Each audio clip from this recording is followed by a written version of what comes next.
You can't even afford the deposit, my sister sneered at the luxury venue. Mom nodded. Stick to your budget. I quietly left the meeting. Minutes later, the owner's assistant called. Miss Williams, should we cancel your sister's booking?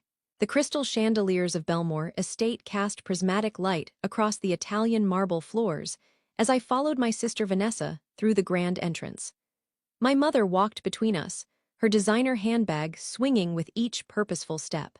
I'd made the mistake of mentioning I was also looking at wedding venues, and Vanessa had insisted I join her tour to see what a real wedding looks like. This is 20,000 square feet of pure elegance, the event coordinator, Patricia, explained as she guided us through the ballroom. Floor-to-ceiling windows overlooked manicured gardens that stretched toward a private lake. We can accommodate up to 300 guests for a seated dinner. Vanessa clutched her fiancé Trevor's arm, her engagement ring catching the light with calculated precision. It's perfect, absolutely perfect. This is exactly the kind of venue that matches our status. I ran my fingers along the silk wallpaper, remembering the hours I'd spent in these rooms over the past 3 years. The scent of imported roses from the arrangements I'd personally approved last week filled the air.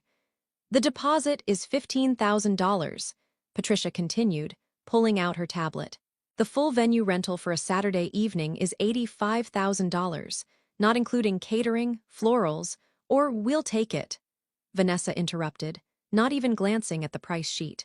Trevor's promotion means money isn't an issue. We want the first Saturday in June. Mom beamed with pride. My successful daughter is marrying a corporate attorney. This is exactly the wedding you deserve, darling.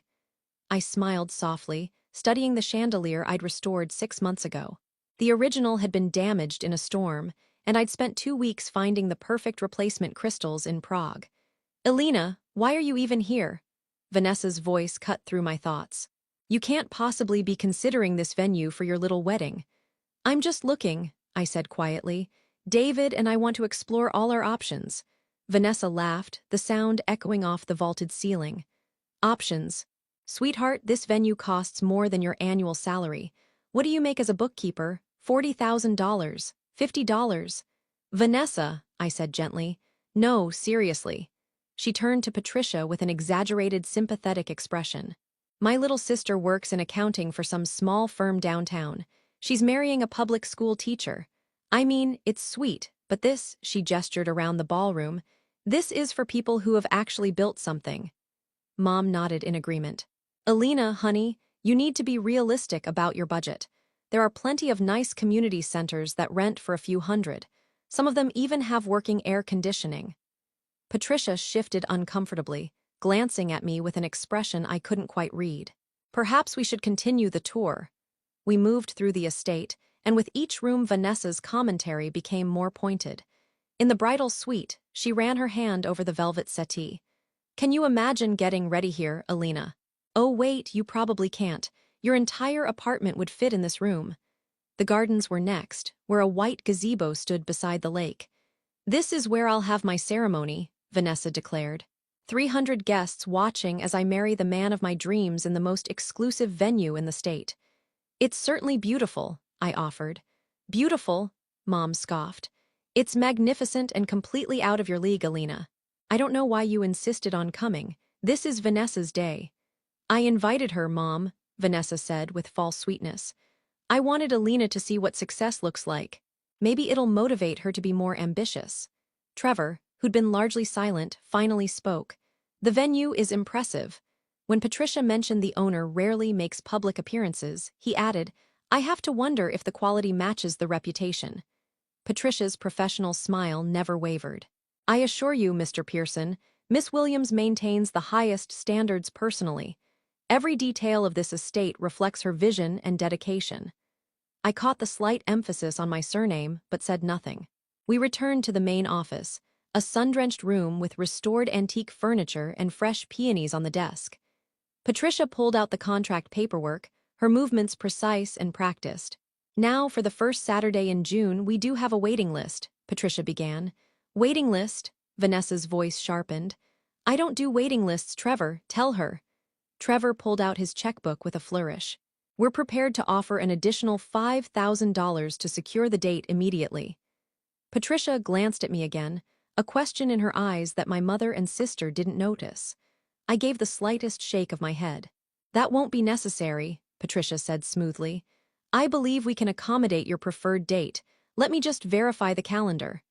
While Patricia stepped away, Vanessa turned to me with a triumphant smile. See, this is what happens when you have real money and connections. You get what you want. I'm happy for you, I said sincerely. Are you, though? Vanessa leaned closer. You've always been jealous of me, Alina. The pretty sister, the successful sister. Now I'm getting married in the most exclusive venue in the state, while you'll be lucky to book a holiday in conference room.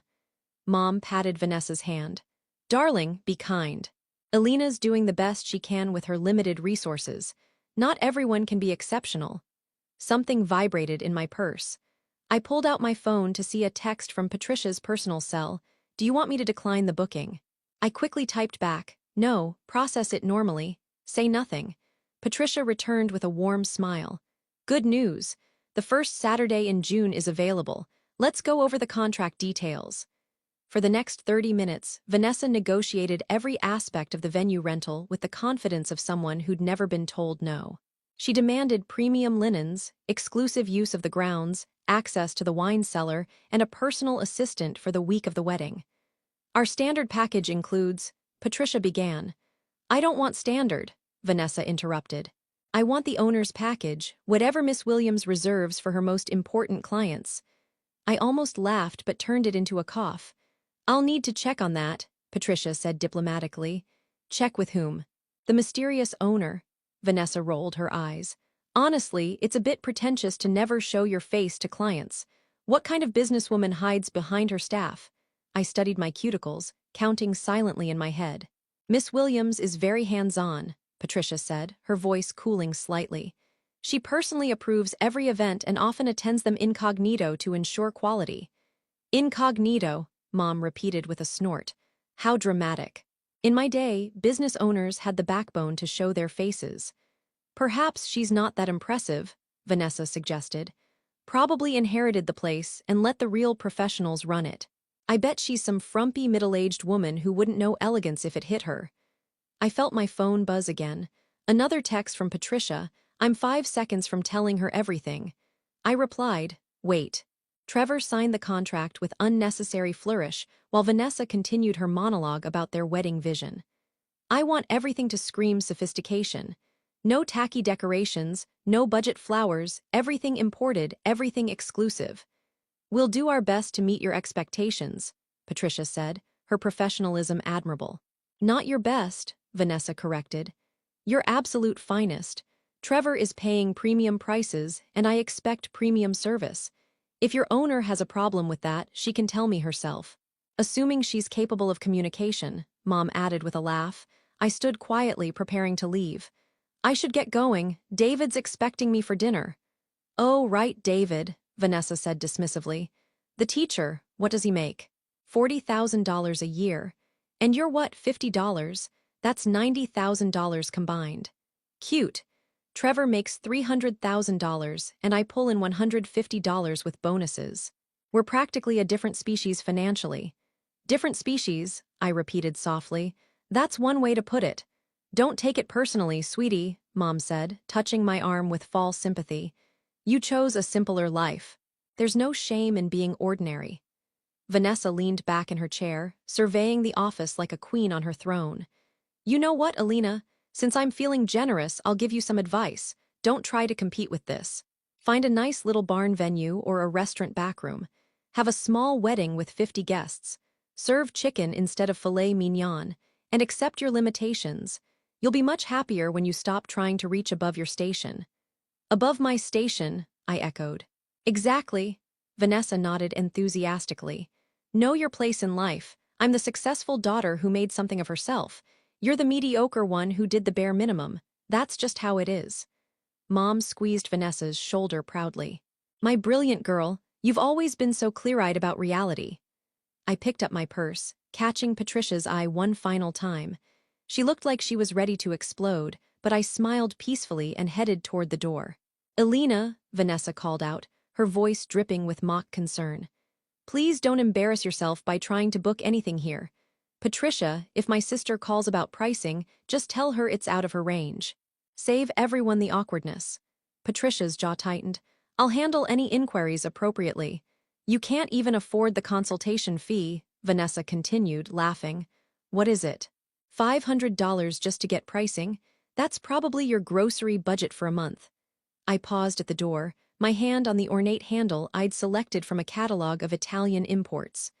You're right, Vanessa. I couldn't possibly afford this place. Finally, some self-awareness. Mom clapped her hands together. That's my realistic daughter. Now go find something suitable for your actual life. I stepped into the hallway, pulling out my phone as I walked toward the parking lot. The afternoon sun warmed my face as I scrolled through my contacts, stopping at Patricia's work cell. Before I could dial, my phone rang. Patricia's name flashed on the screen. Miss Williams, Patricia's voice was tight with barely controlled anger. I'm in the restroom. I had to leave before I said something unprofessional. Are you absolutely certain you want to proceed with this booking?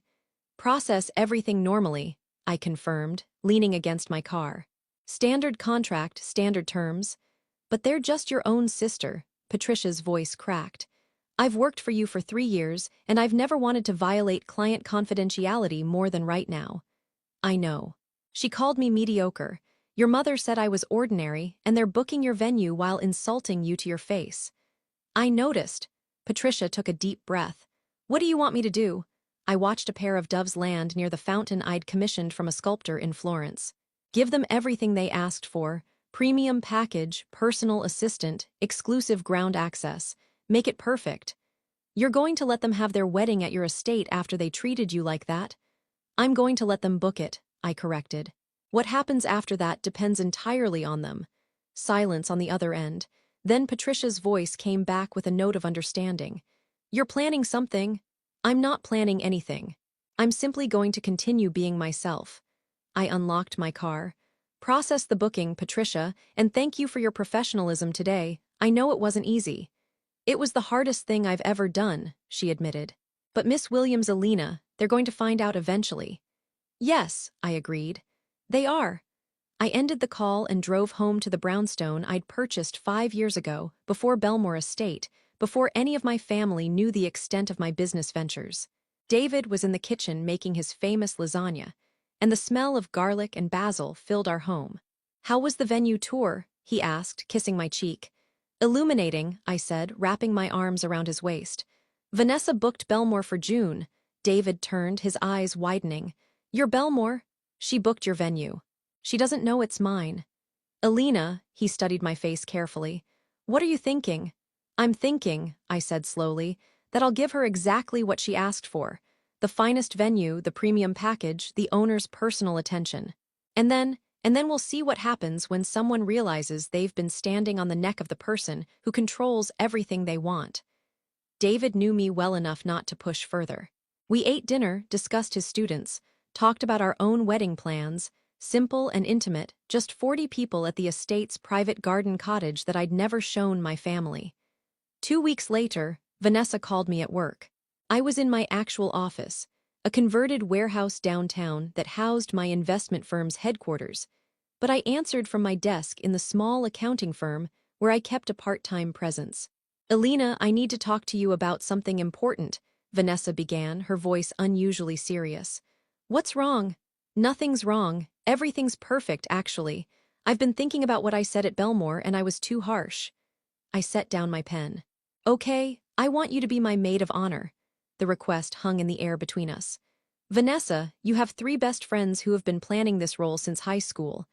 I know, but you're my sister, and I've been reflecting on our relationship. I think I've been competitive with you for no reason. That's a significant realization.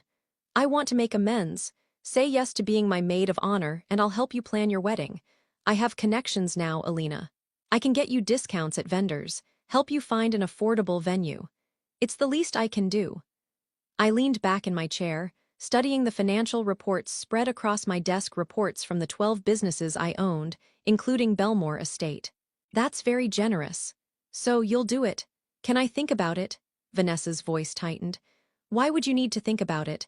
I'm offering you a role of honor in my wedding and help with yours. Most people would be grateful. I am grateful. I just need to check with David about the time commitment. Fine, but Alina, don't take too long. I need to know by next week so I can order the dresses, and they'll need alterations ready because, well, you're not exactly model talking like my friends. After hanging up, I called Patricia. Has my sister made any additional requests? Oh yes, Patricia said wearily. She's called 17 times. She wants to change the flowers, upgrade the linens again, add a champagne wall, import oysters from France, and have live swans on the lake. Give her whatever she wants. The swans will cost $8,000 just for rental and handlers. I'm aware. Approve it. She also asked about meeting the owner. She wants to pitch some kind of partnership where she becomes the venue's official wedding planner for her social circle. I laughed despite myself. What did you tell her? That Miss Williams would consider the proposal and respond in due time. Perfect. String her along. Over the next month, Vanessa called me weekly with wedding updates and increasingly patronizing advice about my own planning. I found this little community center that's only $800, she'd say. It's a bit dated, but you could make it work with the right decorations. Or, David's salary is so modest. Have you thought about asking guests to contribute to a honeymoon fund instead of giving gifts? It's less tacky than you'd think. My favorite was, I'm learning so much about event planning through my Belmore experience. Maybe I could turn this into a side business. The owner still hasn't responded to my proposal, but I'm sure she will once she sees the caliber of clients I could bring. I attended every dress fitting, every cake tasting, every venue walkthrough. I watched Vanessa treat vendors with casual dismissiveness, saw her make Patricia's staff run in circles for every minor whim, and observed her throw small tantrums when things weren't immediately perfect. Mom joined us for most events, and her commentary became a background hum of casual cruelty. Alina, you're not seriously wearing that to the tasting, are you? And, maybe don't sample too much cake, honey. You've put on weight. And it's so nice that David doesn't mind that you're the less attractive sister. 3 months before the wedding, Vanessa called with breathless excitement. Alina, the most amazing thing happened. Patricia called to say Miss Williams, the actual owner, wants to meet with me. Really? I put my meeting notes aside. Yes. Apparently she's impressed with how I've handled the planning and wants to discuss my proposal personally. This could be huge for me. Can you imagine? Wedding planner to the elite, operating out of the most prestigious venue in the state. When's the meeting? Next Tuesday at 2. Will you come with me? I want you to see your big sister closing a major business deal. It might inspire you to think bigger. I checked my calendar, which showed a board meeting for one of my tech investments. I'll make it work. Tuesday arrived with perfect spring weather. I dressed in my usual understated style, tailored pants, simple blouse, minimal jewelry. Vanessa wore a designer suit and enough perfume to announce her presence from the parking lot. Patricia met us in the lobby, her expression carefully neutral. Miss Williams is ready for you in the executive office. The executive office? Vanessa whispered to me as we walked. See, she knows quality when she sees it. We climbed the curved staircase to the second floor, an area of the estate I'd converted to administrative offices. My personal office occupied the corner with views of both the gardens and the lake. Patricia opened the door and gestured us inside. Please have a seat. The office was exactly as I'd left it that morning. My diplomas on the wall from Columbia Business School, photos from the properties I'd renovated, awards from the city's business association. My desk held neat stacks of documents, a laptop, and the fountain pen my father had given me before he died. Vanessa settled into one of the leather chairs facing the desk. This is nice. A bit masculine for a woman's office, but nice. I moved to the window, looking out at the gardens where David and I would be married in 6 weeks. I wonder what she's like, Vanessa continued. Patricia's been so secretive. I hope she's reasonable about my proposal. I'm offering her a fantastic opportunity. The door opened, and Patricia stepped inside. Thank you for waiting. Miss Williams apologizes for the slight delay. Vanessa waved dismissively. That's fine, I understand busy schedules. Patricia walked to the desk, picked up a file folder, and turned to face us. Actually, Miss Williams has been here the entire time. She looked directly at me. Would you like to sit down? I smiled at Patricia and moved behind the desk, settling into my chair. Thank you, Patricia. I think we're ready to begin. The silence that followed was exquisite. Vanessa stared at me, then at Patricia, then back at me. "What is this, some kind of joke?" "No joke," I said calmly, opening the folder. "You wanted to meet with the owner of Belmore Estate. I'm Alina Williams. I own this venue." "That's not funny, Alina." Vanessa looked at Patricia for confirmation that this was a prank. Patricia remained impassive. "Miss Williams purchased this property 4 years ago," Patricia said. "She personally oversees all operations, manages 12 other businesses, and has a net worth of approximately $40 million. Her primary income comes from commercial real estate investment and development." Mom, who'd been sitting silently in shock, finally spoke. "That's impossible. Alina is a bookkeeper. I work part-time as a bookkeeper at a small firm because I enjoy the simplicity of it," I explained. "It's meditative. My actual profession is commercial real estate investment and development. I own the firm where I keep those books, along with 11 other businesses." Vanessa's face had gone pale. "You're lying. This is some elaborate prank because I hurt your feelings." I pulled out my phone, opened my banking app, and turned the screen to face her. The balance showed 8 figures. "This is just one of my business accounts." "No," Vanessa stood abruptly.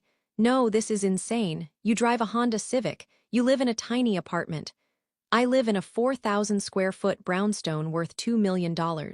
I drive a Civic because it's reliable and I don't need to impress anyone. And you've never actually visited my home, so you wouldn't know." Patricia pulled out her tablet.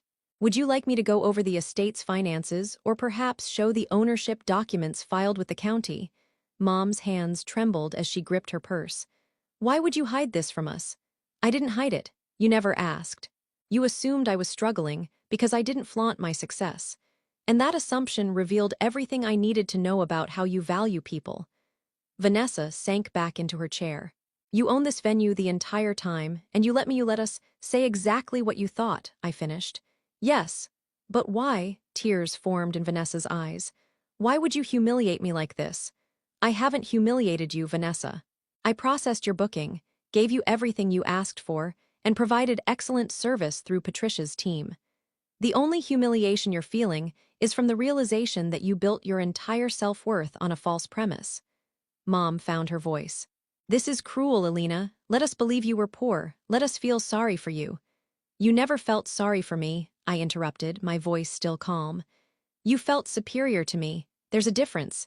And I never said I was poor. I said I worked as a bookkeeper and was marrying a teacher.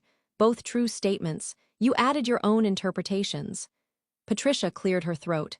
"Should I explain the current status of the booking?" "Please," I said. "Miss Vanessa Williams has a confirmed reservation for the first Saturday in June with a contract for the premium owner's package. The deposit is non-refundable, and the balance is due 30 days before the event. As of today, the full balance of $147,000 is outstanding." Vanessa's eyes widened. $147,000. "You requested numerous upgrades," Patricia continued, reading from her tablet.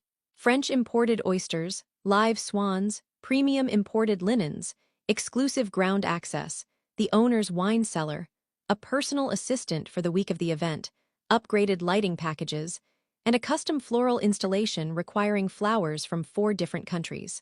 It's all itemized in your contract." "I can't afford that," Vanessa whispered. "Trevor and I combined have saved $80,000 for the wedding. That's everything we have." I pulled out the contract she'd signed. "You represented that cost was no issue, that you wanted everything that screamed sophistication." Mom leaned forward. "Alina, you can give her a discount. She's your sister." "Can I?" I looked at Patricia.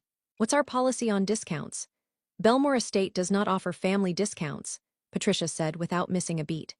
"In fact, given the additional demands Miss Williams has made on staff time, 17 phone calls, 11 revised vendor orders, 3 complete redesigns of the floral plan, we typically charge an administrative fee for high-maintenance clients."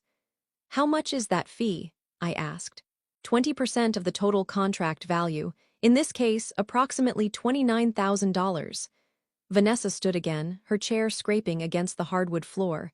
"You can't do this." "I can't," I tilted my head. "Why not?" "Because we're family. You spent 3 months telling me I was mediocre, ordinary, and that I needed to know my place. You suggested I was jealous of your success. You offered to help me find affordable venues because you felt sorry for my limited resources. Now you're asking me for special treatment based on a relationship you've spent years diminishing. I didn't mean any of that, Vanessa said desperately. I was just being competitive. Sisters do that. No, Vanessa, sisters support each other. What you did was establish a hierarchy where you believed yourself superior and me beneath you. The only thing that's changed is which one of us actually holds the power. Mom's voice shook. So this is revenge. You're going to bankrupt your sister over hurt feelings. I'm not bankrupting anyone. Vanessa signed a contract for services she requested. She can honor that contract, or she can cancel per the terms she agreed to, which means forfeiting the $15,000 deposit and owing a cancellation fee of 30% of the total contract value. Patricia did the mental math. That would be approximately $59,000 total. Vanessa collapsed back into the chair, her carefully constructed composure crumbling. I don't have that kind of money. Even if Trevor and I use our entire wedding savings, we'd still be short. Then I suppose you need to make a choice, I said simply. Honor your contract and have your dream wedding at a venue you can't actually afford, or cancel and lose a substantial portion of your savings. Either way, the decision is yours. What do you want from me? Vanessa's mascara was running now. An apology. I'm sorry, okay, I'm sorry I said those things. I don't want anything from you. I closed the folder. I wanted you to understand what it feels like to be on the other side of dismissive superiority. To realize that the person you considered beneath you actually controlled everything you wanted. That's not revenge, Vanessa. That's education. Mom stood, trying to muster her authoritative parenting voice. Elena Williams, I am your mother, and I am telling you to void this contract immediately. You're my mother, I agreed. A mother who has spent years making it clear that you value Vanessa more than me because she fits your definition of success. Do you remember my college graduation from Columbia? Mom's face flickered with uncertainty. You didn't come, I continued. Vanessa had a work event, a happy hour with her marketing team, and you said that was more important than my graduation. When I bought my first property at 26, I invited you to the ribbon cutting. You said you had a hair appointment. I didn't realize that it mattered or that I was successful because those are two very different things, Mom. Patricia's phone buzzed. She glanced at it, then at me.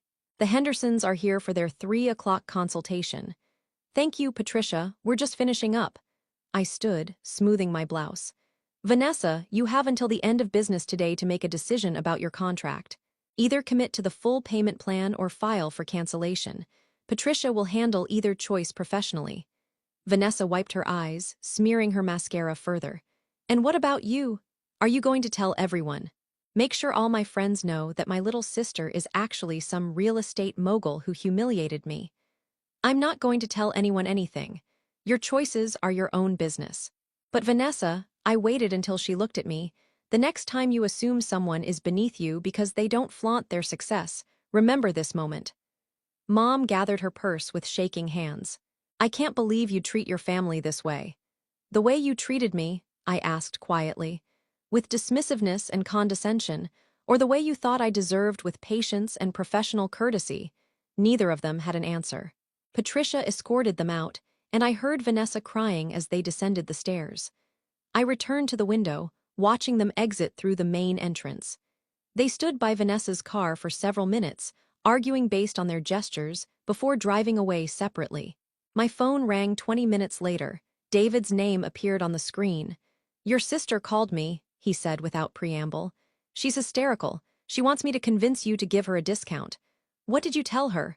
I told her that you were the most generous person I knew, but that generosity should never be mistaken for weakness. He paused.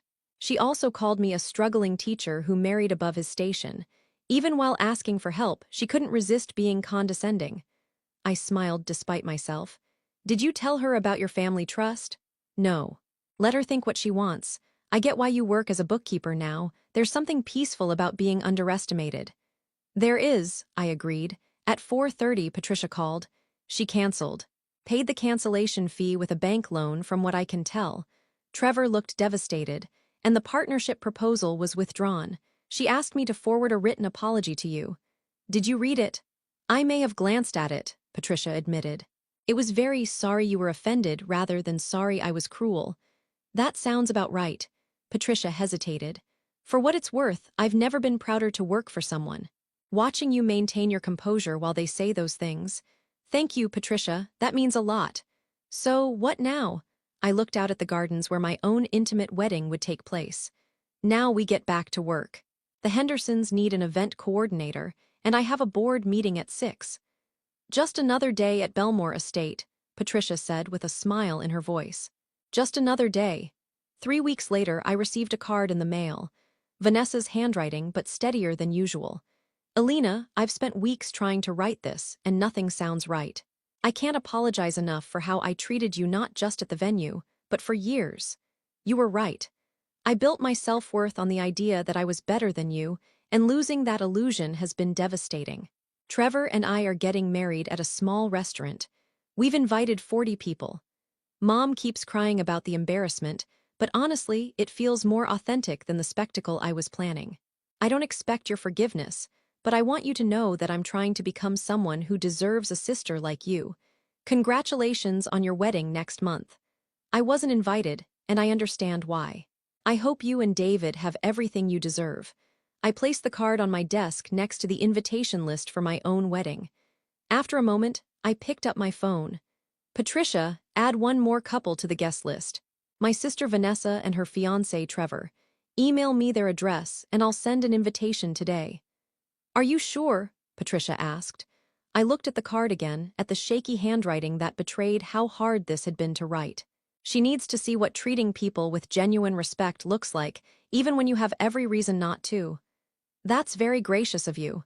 No, I corrected. That's what family should be. And maybe it's time I showed her how that works. My wedding was exactly what David and I wanted. Intimate, meaningful, and held in the private garden cottage that most clients never knew existed. Vanessa and Trevor arrived quietly, sitting in the back row. She wore a simple dress and no jewelry except her engagement ring. When our eyes met, she smiled sadly and mouthed, "Thank you." At the reception, she approached me carefully. "Your venue is even more beautiful than I realized.